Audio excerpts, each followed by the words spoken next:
What's up, guys? Welcome back to my channel. So I'm here today to talk about The Real Housewives of Potomac, Season 8, Episodes 8 and 9. So it's been a while, but Potomac was off the air for 2 weeks, and this is a double recap, so I missed last week, but we're here to do it. And to be honest, these 2 episodes weren't, super, engaging. The last episode had a great message and kind of, shared more about the women's stories and whatnot. But, Episode 8, Painting Austin Red, the episode where they came back following the 2-week hiatus, it was, very much not much going on.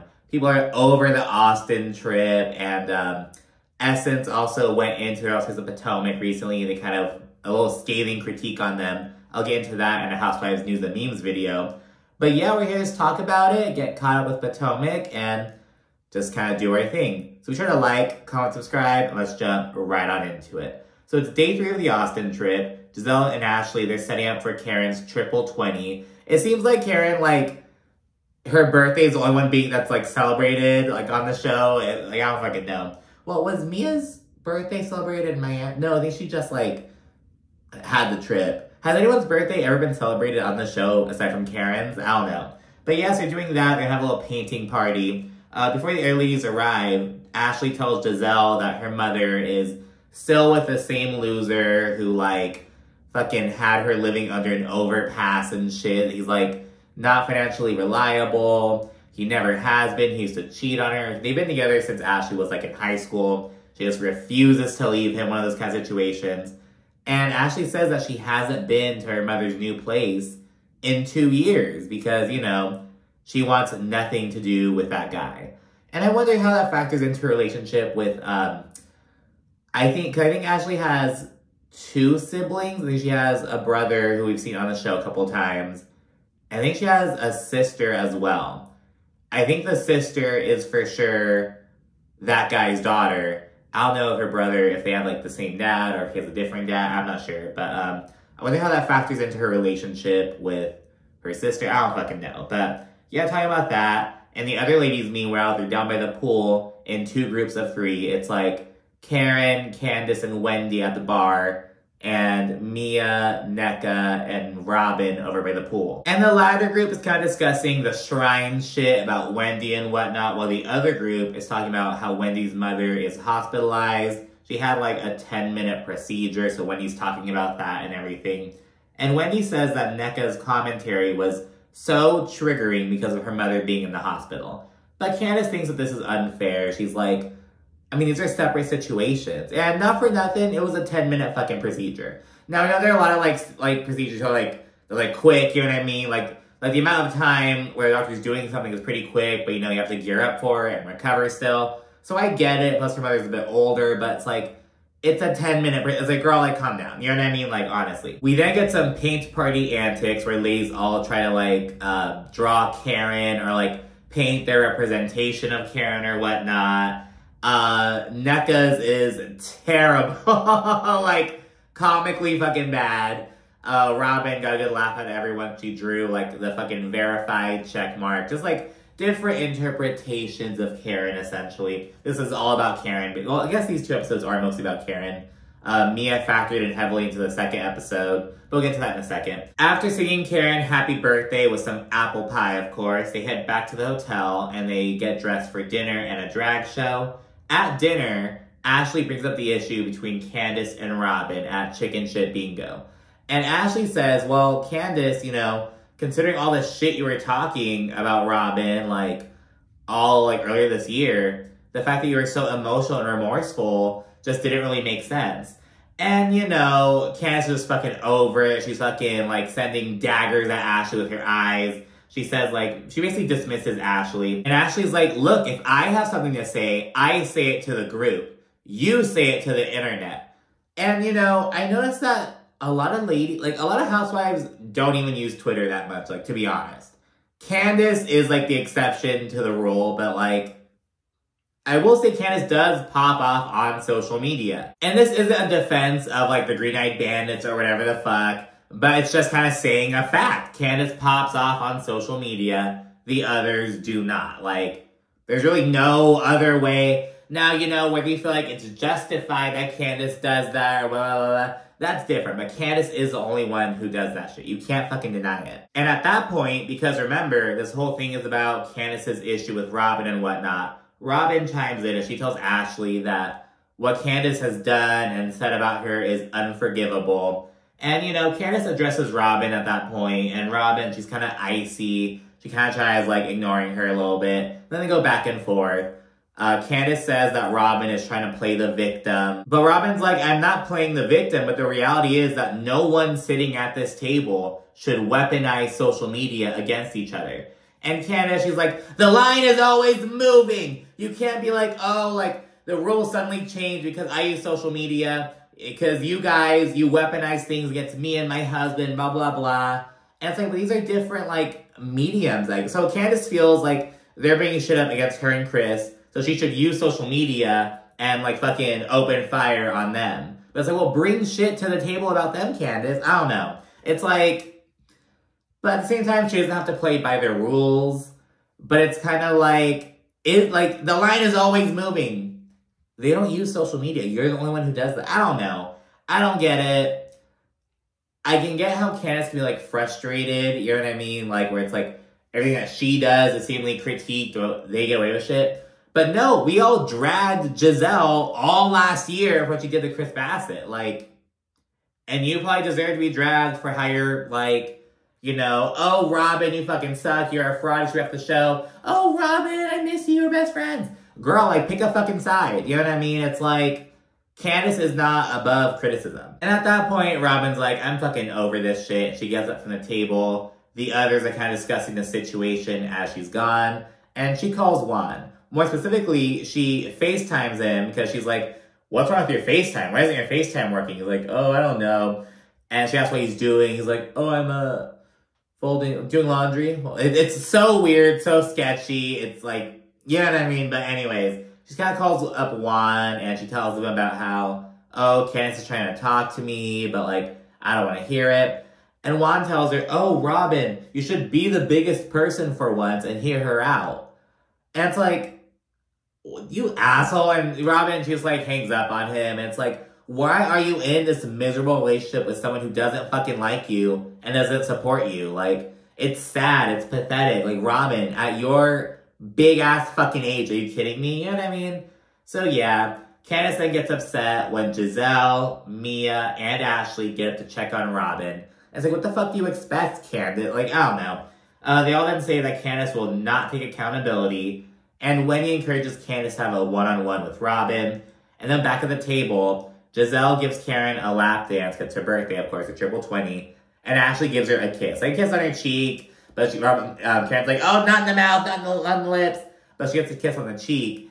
And, like, in the process, Candace is, like, fucking muttering under her breath, saying all these STIs. Like, you better be careful. Get some herpes, HPV, syphilis. Like, reading all these things and shit. And it's like, well, girl, you can say about any of you fucking bitches at this table. Let's be fucking honest. Now, you know, because Ashley has a connotation of, like, ooh, she's a gold digger. She got with Michael Darby, and Michael Darby is a sleazeball and whatnot. I don't know. It's like, girl, shut up. Like, it didn't, like, land like she thought it would, but, you know, whatever. They all then head to the drag show. Candace tries dictating for Ashley to, like, go in the other van, because they're getting only 2 vans. And Ashley's like, no, I'm getting in this van now. And she sits herself right next to Candace. And it's like, yeah, Candace, like, who the fuck are you? Like, get in the other van. No, now I'm gonna sit next to you. Now we can ruin it for this whole fucking van ride because you want to be a bitch. You know what I mean? So, I like Candace. I can really relate to her sometimes with, like, oh, it's okay for you guys to do this, but if I hit back, it's like, ah. But sometimes it's like, girl, stop it. Shut up. So I'm kind of here for Ashley and her little antics right now, but, you know, whatever. We then get to the drag show, and while we're there, we see some confessionals of ladies being asked, what would your drag name be? And Robin's like, I'd be the green-eyed gobbler. And there's this fucking, like, gobbling noise. It's like, ah! It's, like, so gross. Wendy, she'd be Dr. Lady Bonquiqui Summer. It's just, like, it's kind of about their drag names. Giselle said she'd be, like, Ginger Pop. Candace was, like, Petty LaBelle. I'm like, girl, that was your fucking name back at fucking Ultimate Girls Trip 3. Like, get some new material, girl. Like, you know what I mean? It was like, girl, whatever. But yeah, they then begin wiling out during the drag show. Ashley, Karen, Wendy, Mia, and NECA, they participate in a game. And, while Wendy's doing, like, a fucking, like a walk, kind of, like, sashaying, kind of, like, having a moment, feeling herself, NECA's giving her a thumbs down. And I saw this on social media, like, way back, like, when they were in fucking Austin, you know what I mean? It's always funny to see, like, the same thing happened when the Salt Lake City girls went to Scottsdale. Like, I saw fucking, like, something about them being spotted. I saw them being spotted in San Diego. And it was when I fucking lived there, too. And I was like, damn it! But yeah, it's always fun and whatnot. But yeah, so NECA was not feeling Wendy. We then see Karen have a whole moment on stage and everything. She's on the floor, fucking, like, arching her back, making the knees do the damn work and shit. She wins, like, of course, it's her fucking birthday and everything. And the episode ends with a plethora of happy birthday messages for Karen and everything. And that's where episode 8 ends. So episode 9, Hard Conversations, kicks off with the women finally being back in Potomac. Karen discusses her health condition, 5% plaque buildup in one of her, like, arteries or whatever, before opening up about her upcoming PAVE luncheon. It's for survivors of rape and sexual assault and everything. So she's excited to, like, you know, really advocate for survivors. And it's part of her whole, like, I want to leave a legacy kind of thing. We saw a previous event, like, years back, I think, like, season 2 or whatever, of Karen, like, giving a speech at a similar event. And yeah, we then see Mia and Gordon, they go on a cooking date with Robin and Juan. It was very similar to what Nicole and Alexia on Miami recently did. They linked up with their men to, like, make pizza. They're doing it here, but to make pasta. It's totally perfect. On the way in, Juan calls a coach, and he pleads with him to help him out with getting another assistant coaching job. Because Juan is unable to find work, so he has to, like, call in his connections to, like, put in good words for him and shit. He's getting fucking desperate. And Juan is so fucking bad at cooking. And it's like, you're a fucking stay-at-home dad. You're a house husband. You better get your ass in the fucking kitchen and make it work. You know what I mean? Like, you're not bringing any money. You can't cook. What are you good for? You know what I mean? Like, shit. And as they're making their shitty pasta, Robin discusses her upcoming business venture. She's gonna open up a facial studio franchise. Like, this place that she's been going to for years. They're, like, franchising out. Robin wanted to get in on that shit, just kind of diversify. And she keeps saying there. She's like, you know, with Juan, you know, not working right now and having trouble finding work, we need to kind of diversify our portfolio and kind of, you know, be ready for the future. And it's like, you're just fucking lining Juan's pocket. You know what I mean? Like, Robin, like, wants to do the work. She wants to fucking set Juan up to take half her shit and to live his best life. Like, Robin is just being a fucking martyr for Juan, and it's really pathetic. And at that point, Mia mentions the Austin trip, and she admits that, you know, Robin's story about Juan and everything just sounded super fishy. It sounded like bullshit. And she asked some questions. And she's kind of centering on, like, so you really just went in and just dropped your credit card? Like, you just gave him your credit, you went over there and just gave him your credit card? He's like, yeah. And she's like, you didn't do it over, you know you could do it over the phone. Like, she's kind of, like, asking him the questions. He sticks to his story. He's like, yeah, I made a mistake. I fucked up, but, you know, I learned from it, whatever. And in a confessional, Mia's like, well, Juan's story matches Robin, so it's obvious that they practiced it, that, you know, whatever. And Mia then goes on to tell Gordon about how she opened up to Robin about their attorney situation, how they, you know, sued the guy for scamming them, and he, like, took his own life and everything. Because Robin and Juan went through a similar situation with their good friend years back. And she feels like there could have been an alternative, like, way of handling it. And she says she always thinks about, you know, the wife and daughter he left behind. And, like, she says that's causing a lot of tension in their marriage. Because she's basically like, this is your fault, Gordon. You're the one who went. Like, I don't fucking know. Some people are kind of doubtful about, like, if Mia's super like, some people think that she's kind of just mentioning these issues as a way, like, as an excuse for her to, like, bounce from the marriage. It's, like, fucking penniless and whatever. But, yeah, that's what Mia's saying. She's like, you know, I want Gordon to, like, back off with legal proceedings against his family, because God forbid something happens with that, but he's refusing to, and this just isn't the man that I married. So, I don't know. We then check in with Wendy at home with her mother, And she says that the 10-minute surgery was elective. And then Wendy's like, really? And her mom's like, oh, well, you know, this 10-minute surgery was to fix complications that came from an elective surgery. So she says that's why, you know, she's like, whatever about it. After they sort that out, Wendy tells her mother about the situation with Nneka and Leb. And it was kind of interesting, because remember in the first episode at Ashley's, like, housewarming party, Wendy made the whole thing about, like, saying Nneka's name correctly, because there's a way to pronounce it in, like, Nigeria versus here. You know what I mean? Like, she's kind of saying it the correct way. She fucking said the name to her mother in, like the regular American way. You know what I mean? Like, what happened to all that shit? Like, no, in Nigerian, you pronounce the name like this. Why aren't you pronouncing that name like that to your Nigerian mother? That's kind of weird. She's now still saying, oh, Leb. And I thought her name was Lebe, but now I'm hearing it as, like, Lebby. I don't know. I feel like everyone says it differently, but it's like Leb. Like, I feel like you were saying Lebe a couple episodes. Like, I don't know. I feel like Wendy is doing the most to be like, I don't know these people. I don't know them. You know what I mean? So kind of interesting. Wendy's mom then says that Lebby and Ivy fell out. And she's like, you know, I took Lebby as a daughter. And when Wendy's kind of like, she kind of gives her mom a look.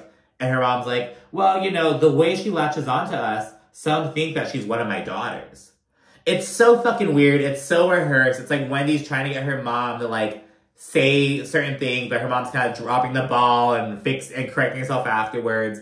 I'm side-eyeing the fuck out of Wendy this season. I don't know what it is. And Wendy's mom also says that she called Lebby, but she said she only called her to tell her, you know, it's very hard to, like, make friends, and it's very easy to make an enemy. Some cryptic-ass thing. And it's like, I don't know, it's weird. It's like, so you called her with the best of intentions to leave this cryptic-ass message. I don't know. And then Wendy mentions the shrine bullshit where her mother says, the only shrine I know of is St. Jude's in Baltimore. So I don't know. I don't think Wendy or her mother are being truthful, to be honest. Her mom says she's going to pray for Nneka, so whatever. We then see Giselle take Grace to a self-defense class where she leaves for college. We also see Candace meeting Nneka for lunch. And on the way there, she's talking to her mother about her mammogram results. I guess they found 2 lumps in one of her breasts, but they think they're going to be lymph nodes. And they said they want to kind of monitor them, but she's like, well, why not just, like, do something about it now? Because I guess breast cancer runs in Candace's family, so she's kind of like, you know, wants to be, like, proactive about that shit.